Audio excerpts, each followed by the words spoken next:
8.1 Vector and parametric equations of line in two dimensions R2. Example 6. Consider the line L1 which says x is equal to 5 plus 2t and y equals to minus 2 plus 4t, right? So this time we have given you line in parametric form, correct? Now the question is find y-intercept of the line, and second is write the vector equation of the line. Correct. So we'll go reverse, right? We'll go from parametric to vector equation this time. But before that, find y-intercept of the line. So what is y-intercept? So we say y-intercept is what?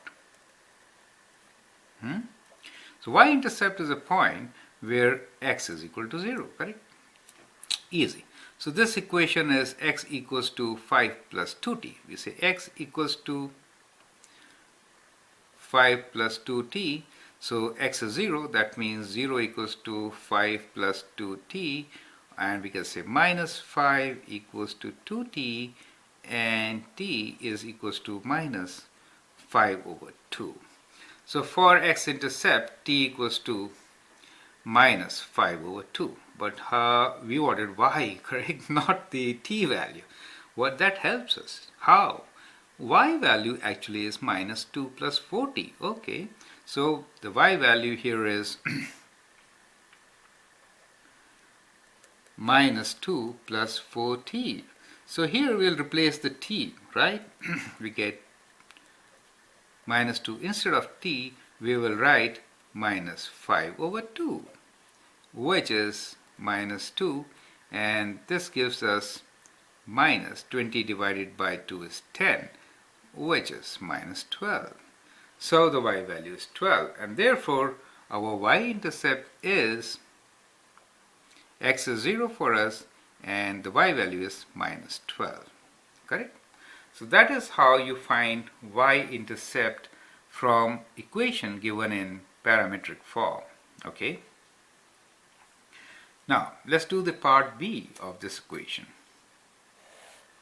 So this is part A, and here we will do B. B is write a vector equation of the line. So vector equation basically is combination of these two, x, y. So we'll do, okay, this time when I do vector equation, I'll use square brackets. Well, it's GTA, right?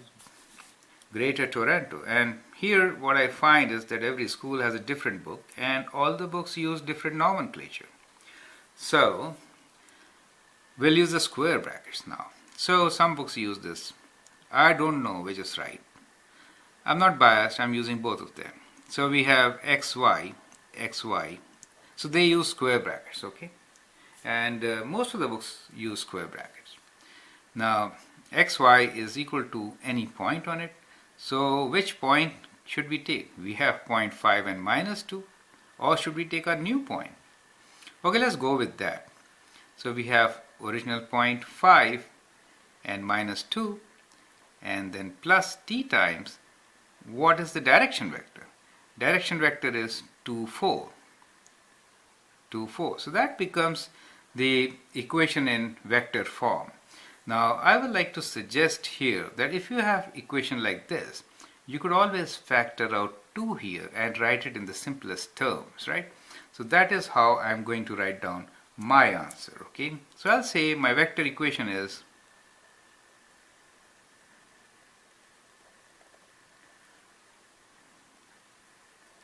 x comma y equals to 5 minus 2 plus, so let me use s, right, not to confuse you more. So it is 1 comma 2. It is same, right, where we should always say that x belongs to a set of real numbers, okay? And in our standard notation we'll write this as r. The vector equation of the line is 5 comma minus 2 plus s 1 comma 2, where s belongs to a set of real numbers, correct? So that is the vector equation of our line. Yeah.